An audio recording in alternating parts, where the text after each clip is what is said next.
இது முழுக்க முழுக்க அம்மா மகன் கதை. நான் ராஜா வயது 22, மம்மி ஜெபராணி வயது 48. அரசு நர்ஸ். டாடி இல்லை. நாங்க சென்னையில் இருக்கிறோம். நான் வீட்டிலேயே ஷேர் ட்ரேடிங் செய்கிறேன். நல்ல வருமானம், அவ்வப்போது தண்ணி அடிப்பதுண்டு, மற்றபடி பொம்பள விஷயம் எல்லாம் இல்லை. பிலிம் பார்ப்பது மட்டுமே. இதுவரை மம்மி ஜெபாவை இந்தவித தப்பான கண்ணோட்டத்திலும் பார்த்ததே இல்லை. ஆனால் கடந்த ஒரு மாதமாக ஜெபா மம்மி என்னிடம் காலை இரவு என்று டேப்லெட் சாப்பிடுவது போல வாங்குது. கடந்த 2 மாதங்கள் முன் கேரள கிராமத்தில் எங்க உறவுக்கார கிழவன் மண்டைய போட்டுவிட நானும் மம்மி ஜெபாவும் கிளம்பி கிராமம் போனோம். என் பெரியம்மா ஜீவராணி வீட்டில் போய் தங்கினோம். பெரியம்மா அங்கே டீச்சர். மம்மி பெரியம்மா இழவு வீடு போக நான் வீட்டில் மொபைல் பார்த்துட்டு இருந்தேன். இழவு வீடு பெரியம்மா வீட்டில் இருந்து 4 கிராமங்கள் தள்ளி இருக்குது. மம்மி பெரியம்மா ஸ்கூட்டியில் கிளம்பி போனாங்க.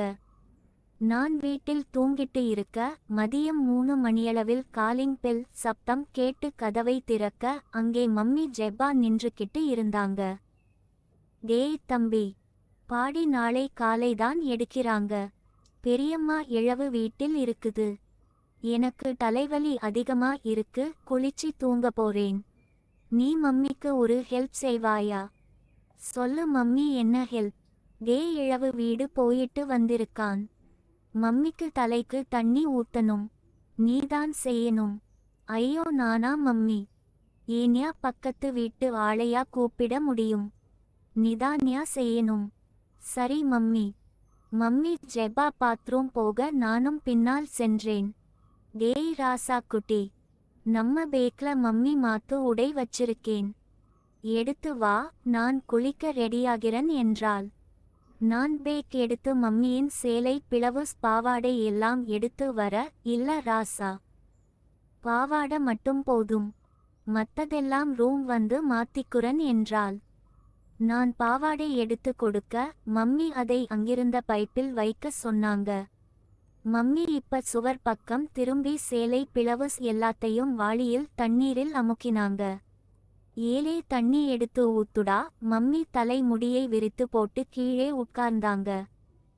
நான் தண்ணீர் எடுத்து ஊற்ற துவங்க நான் மம்மி தலையில் தண்ணி ஊற்றினேன். எனக்கோ அடிவயிற்றில் சுருட்டி கொண்டு வந்தது. ஏய், அந்த ஷாம்பு எடுத்து கொடுடா. மம்மி தலைக்கு ஷாம்பு போட்டாங்க. ஏலே, என்னடா அங்கோத்தா இப்படி வெறிக்க வெறிக்க பார்த்துட்டு நிக்கிற? அது இல்ல மம்மி. வந்து ஏண்டா வந்து போயின்னு? இதுவரை பொம்பள பார்த்ததே இல்லையா? மம்மி பிலிம் பார்த்து இருக்கேன், ஆனா டைரக்டா இப்பதான் பார்க்கிறேன். கருமம், பிலிமில் என்னதான் சுகம் இருக்குதோ? எல்லாரும் எதையோ பறிகொடுத்தது போல உணர்ச்சி இல்லாம நடிப்பாங்க. ஏதோ கடமைக்கு செய்வது போல. உங்கப்பன் கூட தண்ணி அடிச்சு பிலிம் பார்த்து ஏத்திட்டுதான் வருவான் பொட்ட மகன். நீயும் உங்கப்பன் போல செய்யாத.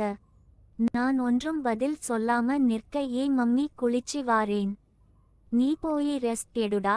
நான் தயங்கியபடியே மம்மியை பார்த்துக்கிடே வெளியே வந்தேன். மம்மி குளிச்சு மாற்று உடை போட்டு வெளியே வந்தாங்க. இருவரும் கடையில் வாங்கி டிபன் சாப்பிட்டோம். அப்போது மணி இரவு 8. இரவு மணி 10:30 இருக்கும். பெரியம்மா ஜீவராணி அவங்க மகன் இருவரும் வீடு வந்தாங்க. குளித்து டிபன் சாப்பிட்டு அவங்க படுத்தாங்க. நாளை காலை 11 மணிக்கு பாடி எடுக்க இருப்பதால் எல்லாரும் கொஞ்சம் ரெஸ்ட் எடுத்து காலை கிளம்பலாம்னு படுத்தாங்க. கிராமத்து ஓட்டு வீடு என்பதால் ஏசி வசதியெல்லாம் இல்லை. ஒரே ரூம் 2ஆக தடுக்கப்பட்டு, ஒரு புறம் நானும் மம்மியும், இன்னொரு புறம் பெரியம்மா அவங்க மகன். மணி இரவு 12:30. புதிய இடம் என்பதால் எனக்கு தூக்கம் இல்லை. புரண்டு புரண்டு படுத்தேன். திடீர்னு பெரியம்மா சப்தம். டேய் ஜோசப்பு, வேணாண்டா. பக்கத்து ரூம்ல சித்தியும் ராசாவும் இருக்காங்க. இன்னைக்கு வேணாம் ப்ளீஸ். இல்ல மம்மி, அங்கன இழவு வீட்டுல நிறைய பொம்பளங்க எடுத்து கண்ணை துடைக்கிறப்ப பார்த்து எனக்கு அப்பலிருந்தே துடிச்சிட்டு நிக்குது. இப்பவே எனக்கு உன் கிணறு வேண்டும். நான் ஆழமா போர் போடணும். எனக்கும் தான் இருக்குது.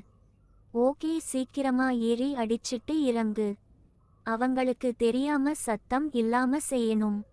இருவரும் பேச பேச மம்மி பெரிதாக மூச்சு விட்டாங்க. அந்த தடுப்பில் அதில் கண் வைத்து பார்க்க மம்மி என்னை வேண்டாம் என்று இழுத்தாங்க. நான் ப்ளீஸ் என்று கெஞ்ச மம்மி சரின்னு தலையாட்ட. உள்ளே ஜீவா முழுக்க முழுக்க படுத்திருக்க ஜோசப் உழுதுகிட்டு இருந்தான்.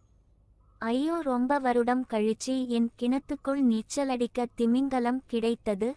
ஐயோ ஜீசஸ், ஐயாவின் கருணையே கருணை.